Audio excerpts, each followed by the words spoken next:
tonight, it seems like right about this time, we've got the goats in the back, our little miniature goats, and we've got the chickens running around. Of the 30 chickens, we've got 2 roosters. It's like Melrose. I don't know if you guys remember Melrose Place, where they're all in this one apartment complex, and everyone's running around and fighting and having sex, and just kind of just all kinds of chaos and drama going on over here at the chicken coop. But we once COVID hit, my daughter realized, my 11-year-old realized I wasn't going to say no to farm animals. So chickens and sheep and goats and kitty cats, and it's getting real out here. We're talking about getting some bunnies. Anyways, thank you for having me. Yes, I'm Randy. I grow the grapes and make the wine for Harvest Moon, and tonight we're talking Gewurtztraminer. Eine deutsche Name. Christina, sind Sie Deutschen? Ich höre eine deutsche Dialekt aus. Yeah, the Gewurtztraminer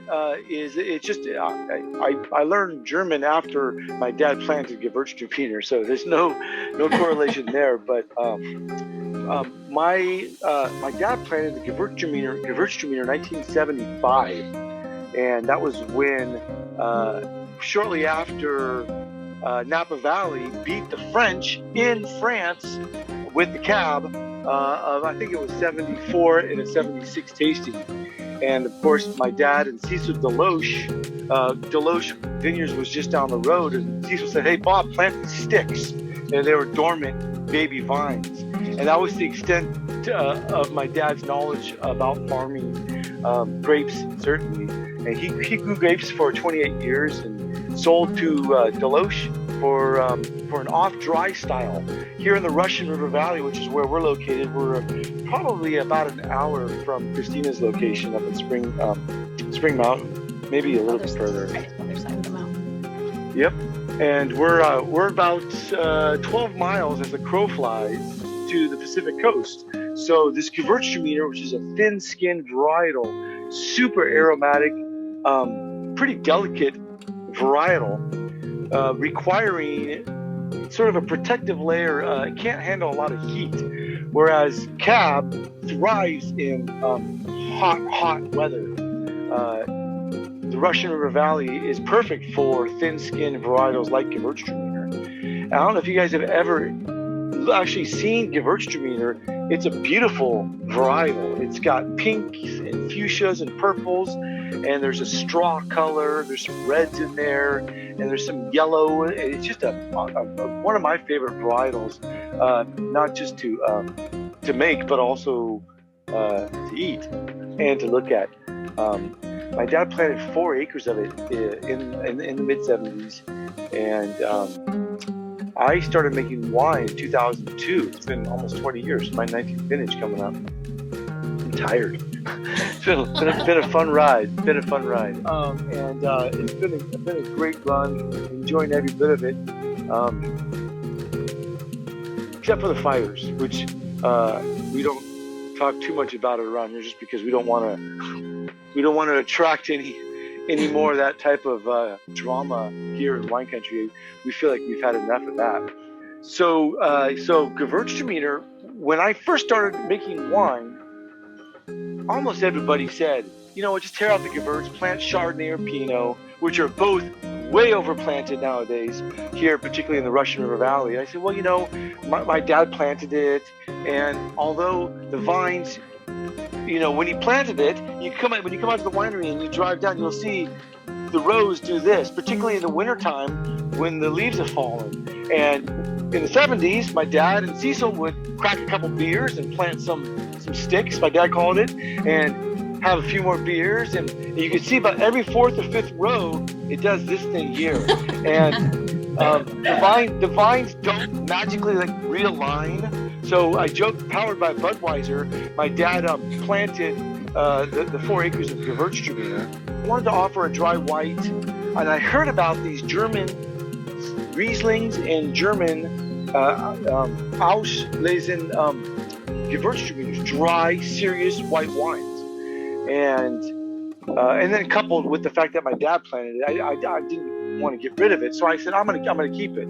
I ended up planting 1 acre over. I took out 1 acre, planted Chardonnay, but I still have 3 acres of this beautiful. Now it's almost old vine Gewurtztraminer, and a lot of Gewurtztraminer. There was at one point 700 acres in the Russian River Valley in Sonoma County planted to Gewurz. There's fewer than 40 acres left. Wow. That was a sort of a good move to just keep the Gewurz, and I had no idea what we were doing.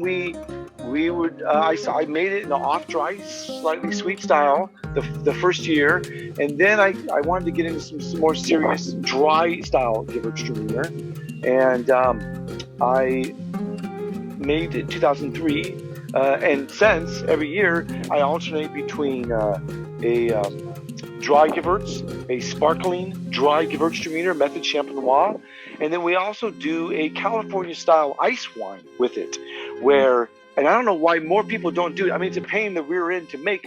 We pick this grape, the Gewurztraminer, cold. It doesn't freeze here, so we can't call it real ice wine. I would be sued and sent hate mail if I tried to call it real ice wine.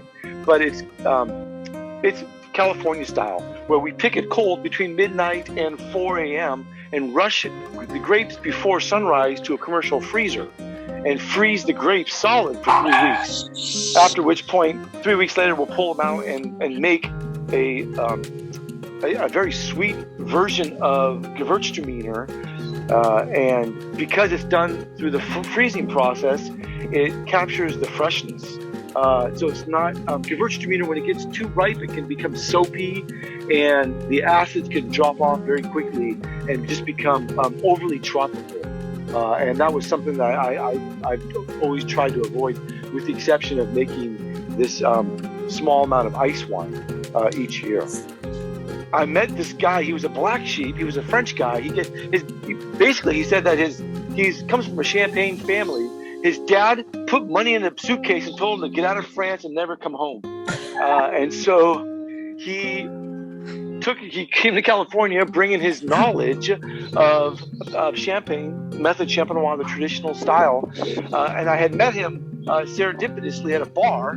And I said, you make sparkling wine? I said, well, I have this Gewurztraminer grape, and I've heard if you pick it around 19 bricks and there's enough acid in there, anyways, we hit it off. And 2003, I made 50 cases of it, and it went off like a hitch. It's a beautiful style wine, showcasing Gewurztraminer's versatility.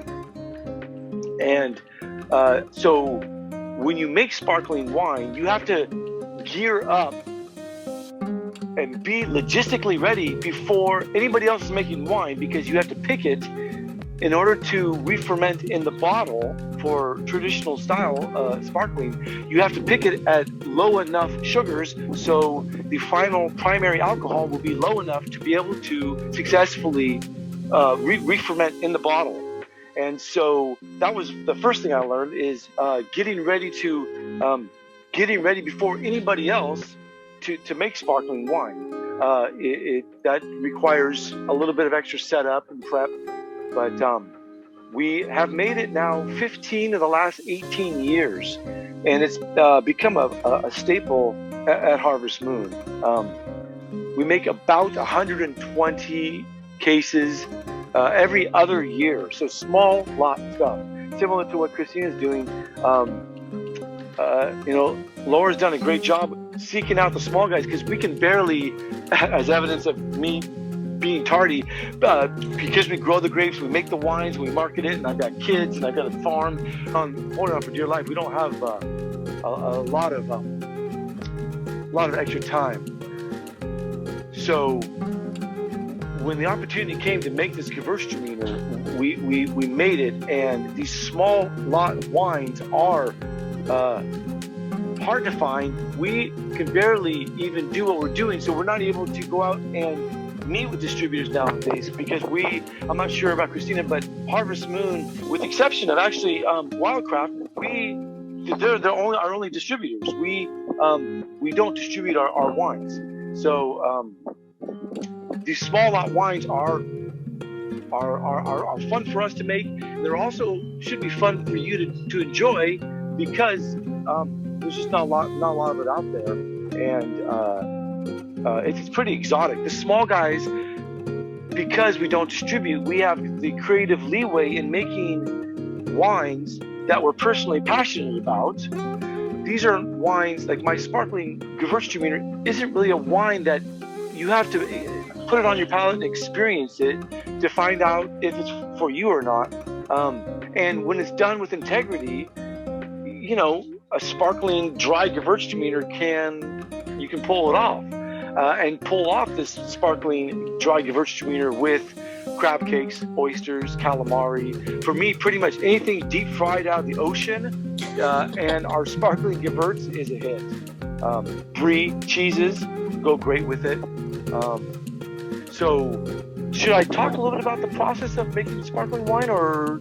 Well, actually, we tasted your wine early on, and everybody had a comment about the hoppiness of it. Hoppy. It reminded us of beer.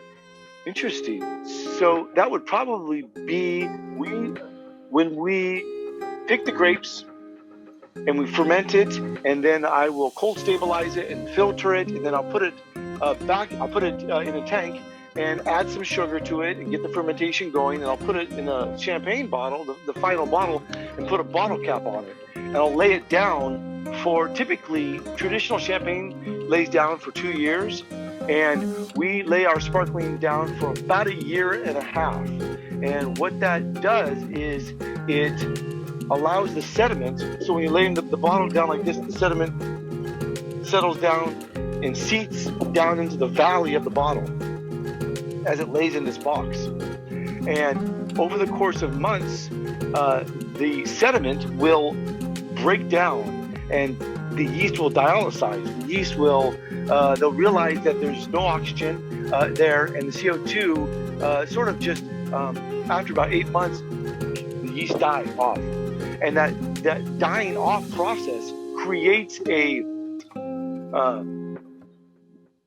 flavor and aroma profiles that are similar to a hoppy profile, a beer profile.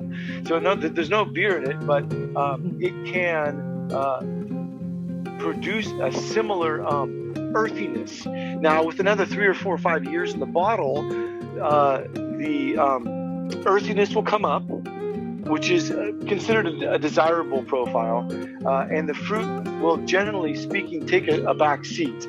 But because it's Gewurztraminer, there's so much fruit that we stuffed into that bottle that the fruit's going to go for years. In fact, it was Easter. I had the last bottle of my 2003 sparkling, my inaugural vintage of sparkling, still, I won't say phenomenal, but it was still very interesting. Wines that sit in the bottle long enough, you're not going to get the big fruit bomb expression, but hopefully you're going to find something that's still interesting. And that's a word that I choose specifically because when you make wine and you age wine, you're constantly, there's a give and a take. And over the course of time, you give up fruit and you gain mouthfeel and integrity, integration, and the earthy profile that comes from sparkling wine. So that makes sense that the hoppiness would show up. I mean, you know, the power of suggestion also plays a large role. I find sometimes when one person will get something and say it, everybody else will be like, oh yeah, you know what? I do get that. For me, the sparkling Gewurztraminer profiles typically are compiled from lemon, citrus, honeysuckle, honey, perfume. There's a little bit of a floral note there to it. It's a really fun wine to drink, and it's a fun wine to talk about, just because it's so weird, and that just sort of that fits my not just me personally, but fits the clients that come out like they know they're coming to Harvest Moon, so they know they're going to be in for something unique. Some of the wine we make wines that and do blends that other people don't do. I make a 50% Pinot Noir, 50% Zin. I do it a rosé, a dry red, and a sparkling. And I've been told that bad things should happen to me for blending what this professional wine taster called the Princess of Burgundy, which is Pinot, and he pointed to my Zin bottle. So I take it that they didn't really like Zin that much, and I promptly said, well, you know what? I'm going to be making more of this next year, and I did. And people in the tasting room love it, and that's one of the benefits about coming out to a tasting room and actually connecting with folks like Laura, and where they're making these they're finding us, and we're making these sort of off the wall wines that you might not otherwise experience.